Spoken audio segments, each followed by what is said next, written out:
Kwenza ukuthi nginibingelele nginamukele kuzonke indawo la kuzofika khona le video. Bheka icele uveze ukuthi watshelwa-ke ngowayeyinhloko yamajaji ukuthi uma-ke ngambophi lo wayengumengameli noma-ke wayese-South Africa umnumzana Jacob Zuma kuzoboshwa yena-ke okusho ukuthi wayephoqiwe ukwenza lokho. Uveze ukuthi-ke abantu abaningi balwa-ke namaphoyisa abazazi-ke izinkinga ezenzeka-ke emajele. Ubugebengu kobuningi buhlelwa ejele.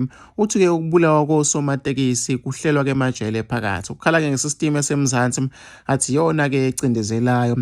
Noma-ke uze walinganisa-ke ngendoda okuthiwa-ke yabamba imoto yemali yahlala-ke 7 days ejele yaphuma. Uthi konke lokhu kusuke sekungaphezu kwamaphoyisa. Amaphoyisa-ke yasebenza kanzima ukulwa-ke nobugebengu kodwa uma-ke ungabuka ama-payslip wawo uveze ukuthi-ke ahola imali encane kakhulu. Uthi-ke noma-ke engase siye ku-minister kodwa-ke usawathola-ke amakholi acela-ke usizo emaceleni amaningi bese wadlulisela-ke emaphoyiseni. Bekhuluma-ke kwi-podcast i-SMWX noSizwe Mpofu lapha-ke ekhasini la kwa-YouTube. Ebuzwa-ke ngokuphawula kwakhe mayelana-ke ne-GNU uthe-ke uyoba yi-ANC ezefa akasoze kajoyina elinye iqembu. Azange-ke ephawule mayelana-ke ne-GNU. Waveza-ke inqubomgomo ye-ANC mayelana-ke nokuphawula ngey'ndaba-ke ezikanje njengoba-ke yena